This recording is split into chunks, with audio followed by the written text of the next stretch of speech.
Sean, I got to do this episode. I'm gonna need you to stop talking to me right now. Go hop in the shower, and I will see you when I'm done.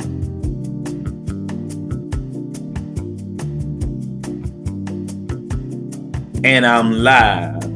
Welcome to the first ever episode of Conversations with a High Value Men's. I am your host, Keith Sampson. I am true and through a high value man's, and I'm here to set the record straight on a few things. The first topic we gonna talk about, I'm gonna talk a little bit about it, then I'm gonna take some phone calls. We're gonna let y'all come in and come talk to Keith. Today we're going to be talking about born again virgins.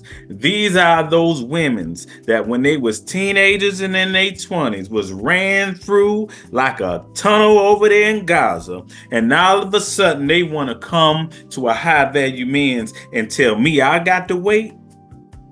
I don't think so. As a high value man, ain't no such thing as a 90-day rule. If any man's fall for that 90-day rule, they are a 90-day fool, especially for a woman who already then gave a man's the most. Anytime you get with a woman and her wombs have been used already by countless men, she got 2, 3, 4, 5, 6. She got the Smurf village that done came out of her womb, and then she want to act like you gotta wait. Ladies, I'm going to tell you this. Don't date somebody you don't want to sleep with, first and foremost. That's the main problem with y'all women today. Y'all think that y'all can go ahead and spend a high value man's money or even an average man's money out on a date and he got to wait for some action. I don't think so. There is always some kind of trade of services over here. Now, a lot of people will say, well, why, Keith? Why are you treating these women like a prostitute? I ain't treating them like nothing. I'm treating them like how it is. Because at the end of the day, a woman should not go on a date with somebody she's not attracted to. And if she do go on that date anyway, she trying to use that man's for his money and to get her a free dinner or a free gift. And over this way, we don't play that. Not at all. So I want to tell y'all this. When you done been ran through and through, and all of a sudden you done found God, you done went to church, you done prayed over it, you done aborted more babies than Planned Parenthood, but now you want to turn over a new leaf. That's okay.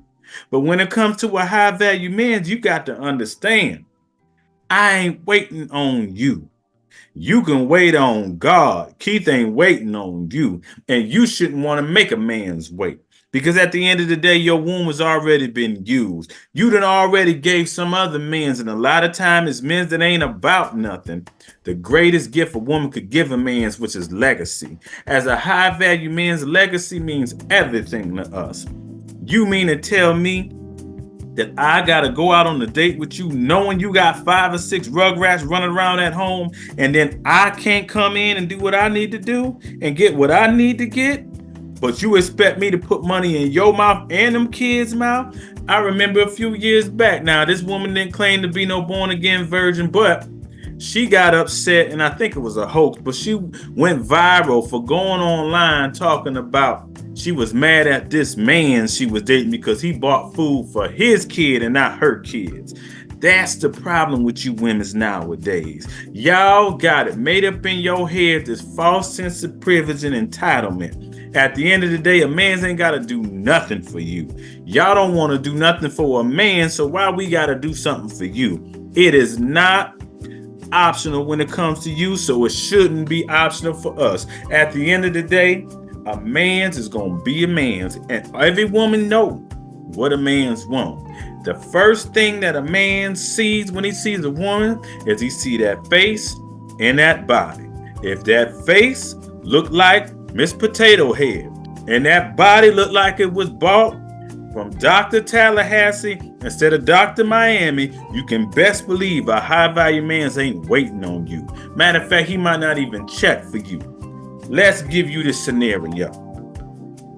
You get blessed with the ability to go out on a date with Keith. Keith finds you attractive enough to take you out. We go to Ruth's Chris. You get you a nice little steak. I buy you some nice bottle of Chablis. And then when it's time to go back home, you tell Keith, well, it was a great night. I guess I'll see you next time. Oh, no, you won't. You gonna see me right now. You gonna either come back to my place or we going to your place. Something is happening tonight. And again, I ain't taking them from no woman because I don't need to, but it's gotta be an understanding. See, I won't even allow you to go out on a date. You already gonna know what it is. We talk, I tell you straight up, this is the plan for the evening. I'm gonna pick you up, I'm gonna take you out, and then I'm gonna wear you out and bring you back home. And that's exactly what it is. If you don't want to do that, then that's on you.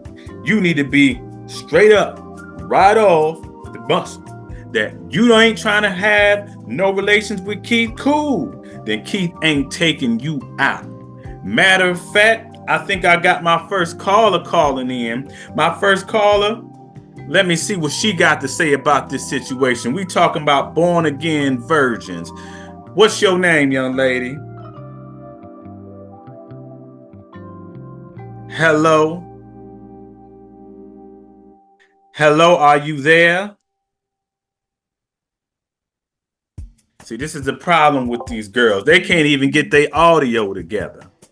Back to what I was saying. Hey, you here, man? Yeah, hello, are you there? Yeah, I'm here. Okay, so what's your name, young lady? Oh, my name is La Apostrophe. Okay, I don't even know what you just said, but I do know that something else is on the screen. Are you trying to troll me, young lady? Absolutely not. You got a whole different name up here on the screen. Who was you supposed to be again? Oh, that's my sister. I had to use her phone because mine been broke for a minute now. Okay, so you got broke phones. All right, we here talking about born again virgins. La Finiqua, whatever your name is. La Apostrophe. Lord have mercy. Okay, I pretty much already know how this gonna go. Why don't you tell me, are you a born again virgin? Why, yes, I am. I've been a born again virgin for about 3 months now, going strong. 3 months. And by any chance, La Finiqua, is it? La Apostrophe. You got to say the apostrophe. Oh my goodness. Are you trolling me? Sir, I called in, okay, to tell my piece, okay? I don't know what you mean by trolling. I ain't no troll. All right, well, I'll be the judge of that. Go ahead and tell me what you want to tell me. This 3 months of being a born again virgin, so I would hate to assume, but with a name like that, I'm assuming you got kids already, right?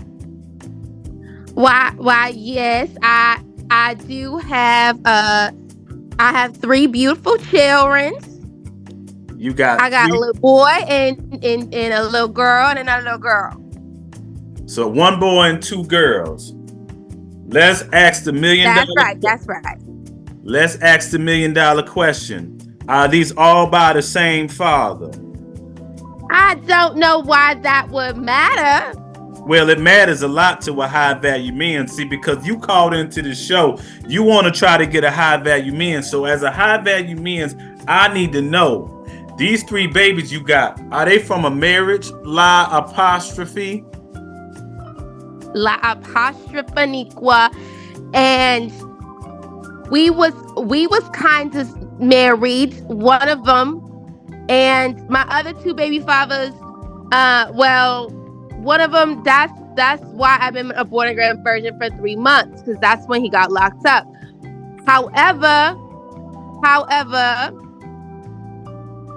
they are no longer in the picture, so I don't understand why that would matter to any man. Okay, how old are you? Well, I don't know why that matters either. It matters. This is how I do my show. Now you can answer the question or I can bid you adieu. How old are you? I am 36 years old, sir. 36. How old is your oldest child? Well, my oldest child is, well, he's 18 right now. So you had your first child at 18. Yes. How old is your youngest child? 2. Okay. All right, let's do this here. What's your dress size? My dress size, well, I have a beautiful curvy body. So I would say my dress size right now, it varies. But right now I'm at about an 18. 18. So your dress size is the age of your oldest child. I mean, I never thought about like that, but yeah, I would say. Okay. So let me tell you this. When your dress size is the same size of the age of your oldest child, that should tell you right then and there a high value man is off the table. Matter of fact, the only thing that's on the table for you seems like a bunch of food. La common equal. At the end of the day, I'm gonna tell you this. If you ever think a high value man is going to put up with not one, not two, but 3 baby fathers who probably want about none, you already said one was locked up. Well, if he's high value, he would see the value in me, regardless. Value in a woman with a size 18 dress. What value do you have? I got a lot to hold. Men in those jaws.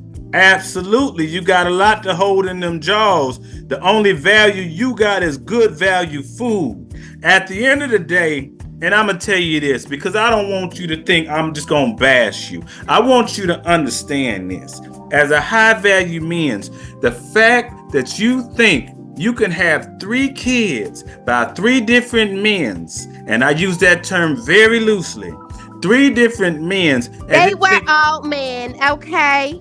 They were what? They were all men, okay? Well, a man is. They Don't do my baby daddies like that. They might have been 3 males, but men is a whole different thing. See, because as a man, we don't get locked up. A man's don't go to jail. So whatever your man's was doing, clearly he wasn't man enough to be there for his kids. Now the other 2, what the other 2 fathers doing? Well, one of them, I don't really know. He been on the run since 2020, so I really haven't seen him very much. On the run? So you got a felon as a baby father, and you think a high value man is gonna want to deal with that? I don't know what he been running from. I wouldn't call him no felon. I could bet any amount of money. La common equal. He been running from you. La apostrophe equal. A period, semicolon, whatever it is. Listen, what you need to understand is that if you think you're going to be a born again virgin, when you start having babies at the age of 18 and you on number 3 at the age of 36, it is over for you. You need to be trying to bust it wide open the first date.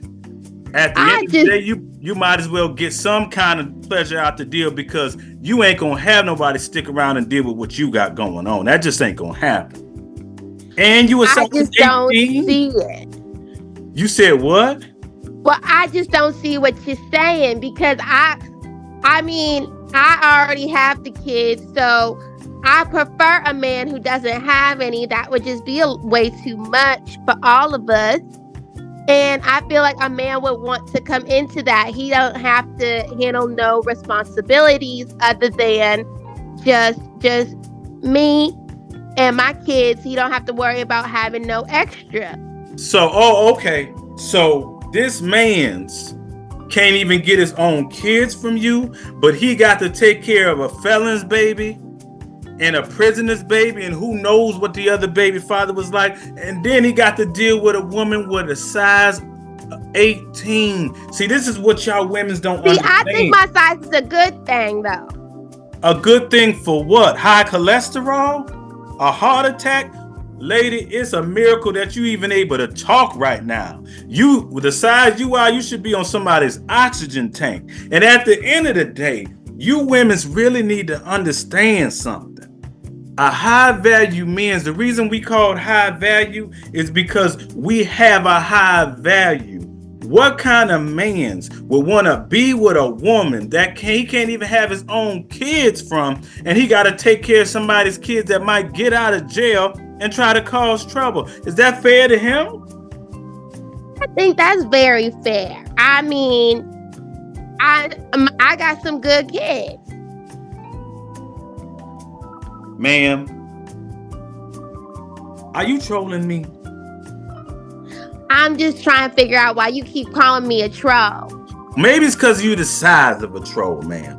The fact that you look, I can't see your picture, but based on what you said and your name and your size, you probably look like you should be under somebody's bridge scaring off the villagers, ma'am. I'm just being honest. Oh my. That's not being honest. I'm just being honest, ma'am. Matter of fact, you know what? Let's do this. Since you want to go there, let's do this. What would you rate your face on a scale of 1 to 10? Oh, I'm definitely a 10. Ma'am, 10 I of a didn't 10. ask you your size. I said your face. How does your face look? Fresh out of the shower, no makeup. Because right now you probably got eyelashes the size of palm trees and nails probably looking like Freddy Krueger. Tell me what you look like coming fresh out of the shower other than looking like a piece of chewed up gum. I said what I said. So you think you would a 10 is a 10. So you would put yourself in the same realm as a Rihanna. I mean, I feel like Rihanna's an 11. So yeah, I'm pretty up there. I would say. Ma'am, you need some help. Are you in therapy, ma'am? Why do you think I'm calling in? I know I need some help. I need some help finding a new man. No, you need help finding a new workout plan. You need to go to somebody's ballet, somebody's fitness gym immediately, ma'am. You need to bust that door wide open. You don't need to worry about nobody busting you open. You need to bust the doors of that gym wide open, get in there, and you don't leave there until you lost a person, ma'am. A size 18, and you know I do this in real life. I'm really an image consultant. That means you weigh every bit of 300 pounds, man. Well, how much did you weigh the last time you weighed yourself? Well, actually, I lost a good 2 pounds this month. So I'm down to about 298. You can't make this stuff up, people. You can't make this stuff up. Look, this is what we gonna do, because it's clearly I can't help you. Only help Jenny Craig could probably help you. Matter of fact, you need to go to your doctor and try to get you a prescription. Well, I like me some Jenny Craig. You need to get a prescription for some Ozempic, okay, ma'am? You need to try for the Olympics. There's no way you can ever compete in the Olympics at your size, unless you it's said I need to get a prescription for the Olympics. Ma'am, I said Ozempic. And what you also might need to do, did you ever finish school? Of course I did. I got a good GED, okay? I finished. I crossed that finish line. Thank you. All right, well, this is what we gonna do, La Period. We gonna take this, La apostrophe. whatever you want to call yourself. What you need to do is call yourself a loser and a woman that's gonna die alone, because that's exactly what's gonna happen with you. I'm sorry, but I'm gonna let you go. I'm thank you for the call, but I can't help you. Nobody can help you at this point. Okay? Goodbye. See, this is what I'm talking about, people. This is what I'm talking about. You got these women's that got it twisted up in their heads that they can really be with a man's after opening up their legs for some felons, some jailbirds and losers talking about her man on the run. And then with a name like Apostrophe Nequa, this is the problem. So, again, I will be back with another special guest another time. But ladies, there's no such thing as a born again virgin. After you done gave up your womb, you need to already know you on the chopping block. And I'm through.